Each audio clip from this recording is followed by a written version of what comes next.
Ellas en acción. Salud, dinero y amor por el 98.5 de El Heraldo Radio. Tanto en México como en Estados Unidos. Para platicarnos de esto ya nos acompaña Jorge Bauer, él es CEO de Finance Boutique. Muy buenas noches, Jorge, qué gusto saludarte. Hola Romina, muchísimas gracias por tenerme en tu espacio. Al contrario, gracias a ti y platícanos, ¿es un buen momento para invertir en bienes raíces? Sin duda, Romina, bienes raíces a nivel mundial es un activo que representa 300 trillones de dólares. Y es el activo, yo diría, más importante en la ecuación de inversión. Y en temas directamente relacionados a ciclos económicos, siempre bienes raíces se ha destacado por tener una curva muy natural en términos de inversión y de forma positiva en el mercado. Así es que invertir en bienes raíces siempre es un segmento dentro de los activos que te permiten diversificar tu portafolio y permiten, sobre todo en épocas inflacionarias como las hemos tenido en los últimos años, proteger consistentemente tus activos. Así es que desde nuestro punto de vista en Finance Boutique hemos visto que el activo como tal de real estate o del sector inmobiliario siempre tiene un comportamiento en este tipo de ciclos económicos que ayuda consistentemente a la diversificación de portafolio. ¿Es viable hacer una inversión en el sector inmobiliario con tasas altas, con inflación alta, con un cambio de gobierno, siendo latino e incursionar a mercados de inversión como Estados Unidos? Gracias, Marilena. Yo te diría que no. Sorpresivamente, la complejidad que se da en el tema de real estate nace mucho más del tipo de activo que logra seleccionar y quizá el mismo desconocimiento que pueda haber en el mercado de cómo realizar una inversión. Empresas como nosotros, Finance Boutique, nos encargamos justo de llevar a todos los inversionistas de la mano y poderlos llevar en una tendencia natural de cómo hacer estas inversiones en un mercado que probablemente sea un mercado relativamente desconocido o que las reglas legales, fiscales, de financiamiento puedan ser reglas no necesariamente al alcance de todos los inversionistas. Así es que diversificar patrimonio en real estate es sin duda alguna una ecuación fundamental. Ante los diferentes cambios de gobierno que hemos tenido, tanto en el caso de Estados Unidos recientemente la semana pasada como en el caso de México, estos activos siempre han demostrado que ante elecciones donde la penetración, digamos, o la expectativa del público es tan importante en un tema positivo, eso genera un ciclo económico que a su vez hace que las expectativas en términos económicos vayan llevando un ciclo económico con mucho mayor profundidad. Inversiones en Estados Unidos, por supuesto, han demostrado en elecciones como la que tuvimos la semana pasada, donde evidentemente el partido republicano tuvo una participación fulminante en el tema, y esto generó una expectativa muy importante como resultado en las bolsas. Y el Dow Jones, por darles un dato concreto, al día siguiente de la elección y digamos prácticamente el nombramiento del nuevo presidente de Estados Unidos, Donald Trump, subió la bolsa 3.6%. Todos sabemos, e históricamente lo hemos visto, que cuando el público en general tiene una expectativa muy importante de lo que va a generar la economía, genera un ciclo por sí mismo de inversión. Esto a su vez genera un ciclo después de diversificación y evidentemente esa diversificación termina en una parte proporcional muy importante en real estate. Y esto hace que al haber mayor economía local, mayor generación de industria, mucho mayor inversión alrededor de los bienes raíces tienden a subir en precio. Y esto no solamente se da en Estados Unidos, se ha dado en otras economías. Y en el caso de México me parece que la situación es muy similar. Independientemente de las políticas de cada gobierno, el activo como tal en real estate debe ser un activo que debe verse localmente y sustancialmente en la región. Y esto es principalmente por lo cual consideramos que diversificarse en patrimonio, en real estate o en bienes raíces es una ecuación ideal en estos momentos. Jorge, cuando hay elecciones en México, en el caso específico de México, aumenta la oferta de venta de inmuebles. ¿Cuándo es un buen momento para comprar un inmueble? Muchas gracias, Romina. La compra de inmuebles me parece que se sustenta en dos variables fundamentales. Uno es, hay que tener la mejor entrada en la compra de bienes raíces. El negocio en bienes raíces tiene que ver con el precio inicial y con el precio de salida, pero el precio de salida es un precio que al final está determinado consistentemente por la oferta y la demanda en el mercado, y quizá no es posible diversificar, o distinguir tu inmueble o tu compra de manera directa. Así es que la primera variable desde mi punto de vista tiene que ver con el momento específico de la compra de ese bien. Y como bien lo mencionas, siempre cuando las economías sustentan sus cambios en una economía natural donde ha habido un cambio de gobierno, donde hay una expectativa adaptativa muy importante, como ha sido el caso tanto de Estados Unidos como de México.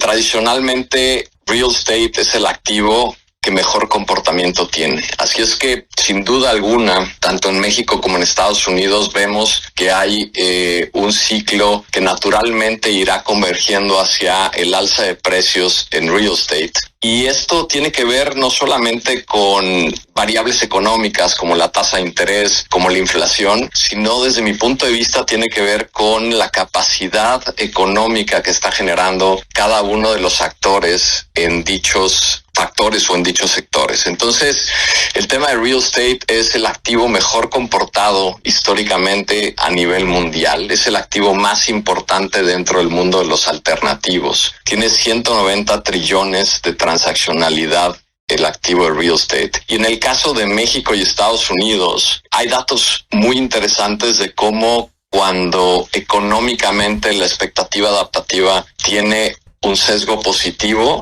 en automático el ciclo económico que sugiere esta adaptación de un tema positivo genera mayor inversión. Esa mayor inversión genera un ciclo económico positivo local, genera mucho mayor transaccionalidad, y eso hace a su vez que los precios en real estate vayan a la alza. Venimos con una consistencia importante en el tema de bajada de tasas en los Estados Unidos.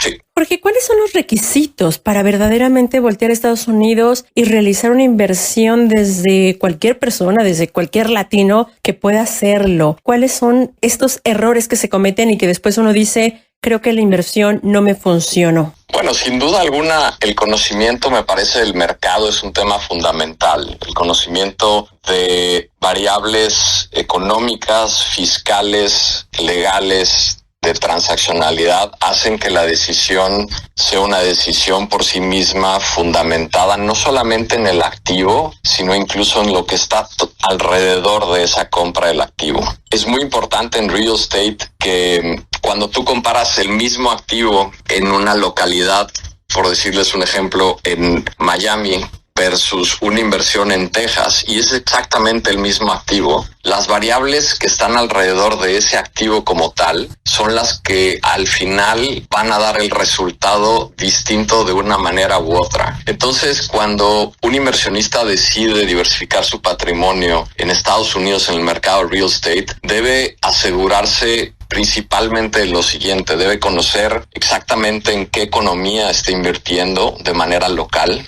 debe conocer qué está generando el ciclo económico directamente en esa zona, debe conocer legalmente cuáles son los vehículos viables para hacerlo, y al final debe entender fiscalmente cuáles son las razones para llevarlo a cabo para tener los mayores beneficios económicos. Amigos, ahí tienen una alternativa de inversión. Ustedes deciden analizar nuestras finanzas, el mercado donde queremos invertir. Por lo pronto le agradecemos a Jorge Bauer. Él es CEO de Finanzas Boutique. Gracias por esta charla, esta explicación, y esperamos mantener comunicación abierta contigo. Gracias y muy buenas noches. Nos despedimos de ti. Sabemos que andas en Miami, así que doblemente gracias. Muchísimas gracias a ustedes. Buenas noches. Ya, amigos de Salud, Dinero y Amor, uno de los temas por demás importantes que se tendrían que tener en la agenda de salud es el sobrepeso, la obesidad, sin llegar a temas tan complejos como la anorexia o la bulimia. El día de hoy platicamos de este tema y nos da muchísimo gusto saludar vía telefónica a la maestra Angélica Díaz Aranda. Ella es nutrióloga. Muy buenas noches, maestra, qué gusto saludarle. Hola, ¿qué tal, María Elena? Muy bien, muy contenta de estar contigo y todo tu equipo, y además todos los radioescuchas. Muchas gracias, maestra. Al contrario. Oiga, para hablar de obesidad, primero definamos qué es obesidad. ¿En qué momento llega a pasar de, pues obviamente, de algo de salud a algo ya como severo? Sí, claro. Como tal, nosotros podemos saber si alguien tiene obesidad. Ocupamos los nutriólogos algo que llamamos índice de masa corporal. ¿Y esto qué es? Algo muy sencillo, es una relación entre el peso y la estatura de la persona.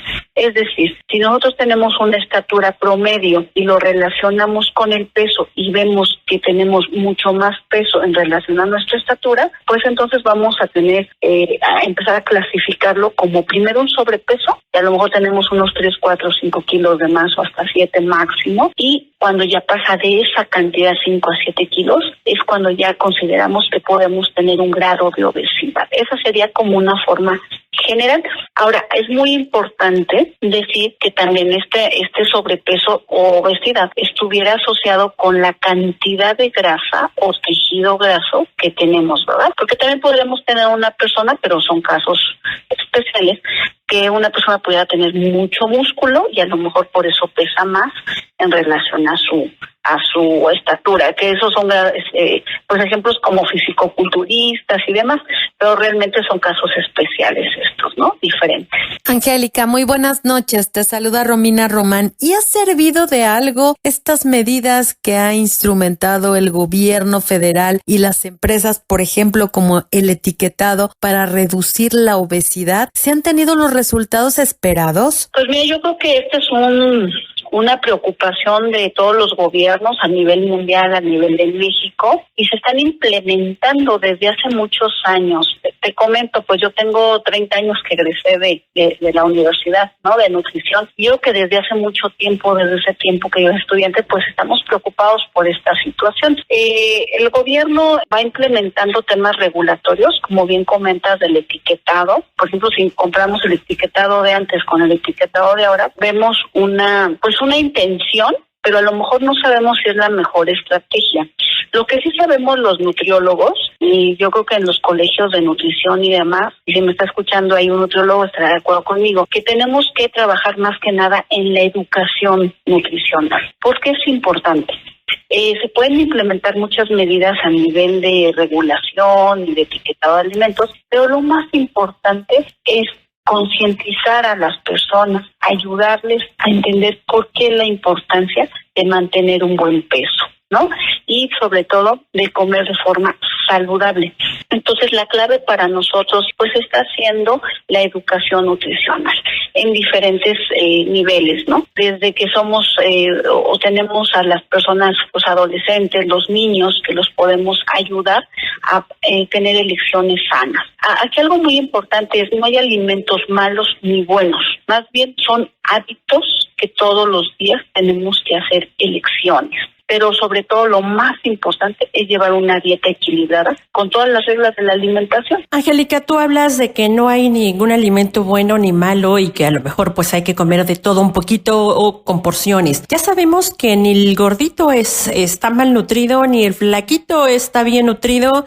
¿Cuál sería una recomendación básica? Porque hay niños muy delgaditos porque así nacieron, o hay niños que están en pleno desarrollo y a lo mejor subieron un poquito de peso pero después adelgazan. ¿Cuál es un poco un parámetro que les pudieras decir a nuestros amigos con el objetivo de que se cheque cada quien? ¿No es como un estándar o hay estándares? Sí, definitivamente tenemos la nutrición pediátrica, tenemos la nutrición en adultos mayores, y bueno, hay especialistas en cada área que ahorita pues cada vez, ¿no? Con los años se va implementando y se va especializando. Yo creo que lo más importante es implementar desde casa los buenos hábitos de alimentación, desde nuestros orígenes, ¿no? Que tenemos nuestro desayuno, nuestra comida, nuestra cena, que le dábamos equilibrio a esos alimentos que de forma natural cocinamos, ¿no?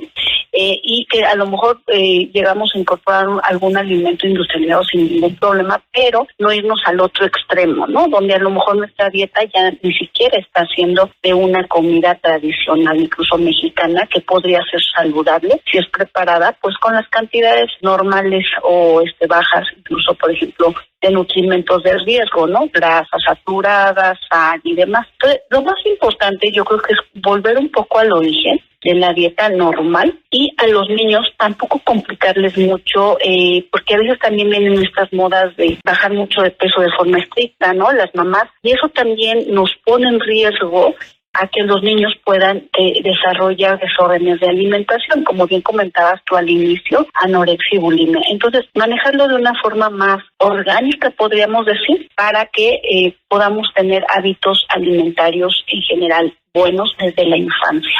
Angélica, ¿y cuáles son los mitos y realidades alrededor de las dietas y bajar de peso? Por ejemplo, se habla de que no hay que cenar o que los jugos verdes ayudan mucho. ¿Cuáles son tus recomendaciones? Sí, gracias. Pues mira, yo creo que aquí vivimos en un país tan vasto y tan rico, y pues la gente que hemos estado viendo pues a lo largo de todo el mundo, tenemos un país maravilloso, donde tenemos una gran variedad de verduras, frutas. Desafortunadamente le hemos bajado mucho al consumo de verduras y frutas, ¿no?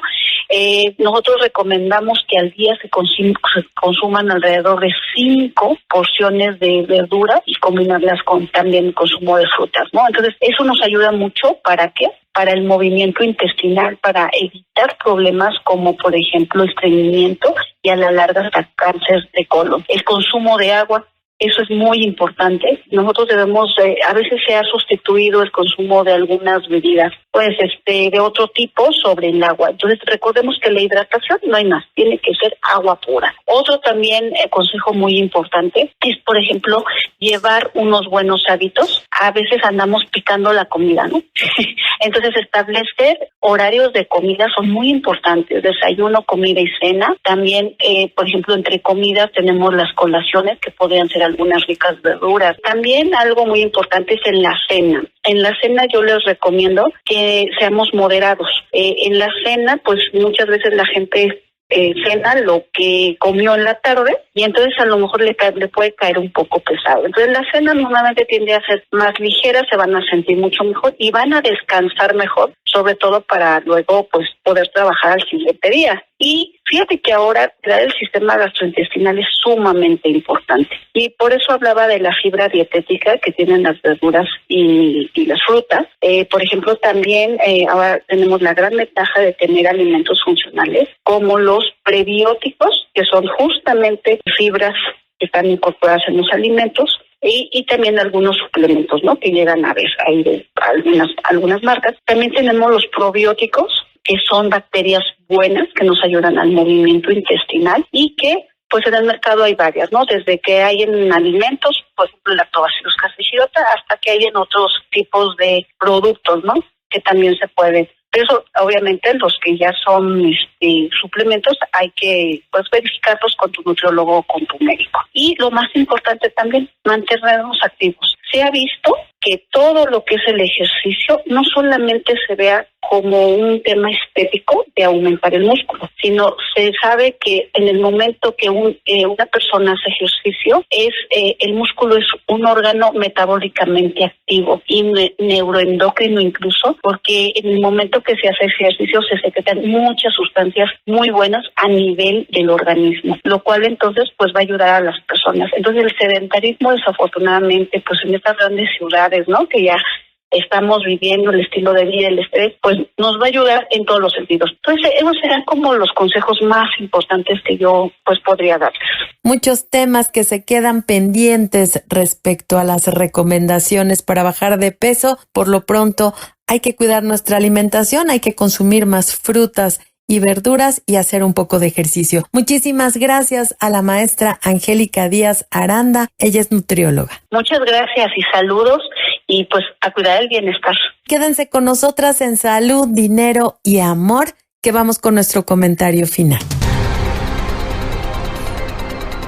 El comentario final en Salud, Dinero y Amor. Lunes 25 de noviembre. Por cierto, el día de mañana es el cumpleaños de mi hermana, mi mejor amiga y aliada desde la infancia. Gracias, padres, por ese regalo que me dieron, una hermana como ella. Y deseando de verdad que la pase súper bien, que tenga muchos años de vida y que este año que comienza esté lleno de salud, dinero y amor, por supuesto que sí. Ya ahora sí, un llamado para la alcaldía Miguel Hidalgo, que encabeza Mauricio Tabé. Ojalá haga caso sobre esta denuncia que están haciendo pues vecinos de la colonia Escandón. Está sobre viaducto. Empezó por una persona que se quedaba en una de las praderas, en una jardinera. Bueno, pues ya son muchos, ya prácticamente la banqueta es inservible y esto se está extendiendo. Está en Río Becerra, casi esquina Nebraska, colinda con alcaldía Benito Juárez. Sin embargo, pues ya contestó la alcaldía Benito Juárez que no es responsabilidad de ellos, sino de la Miguel Hidalgo. Ojalá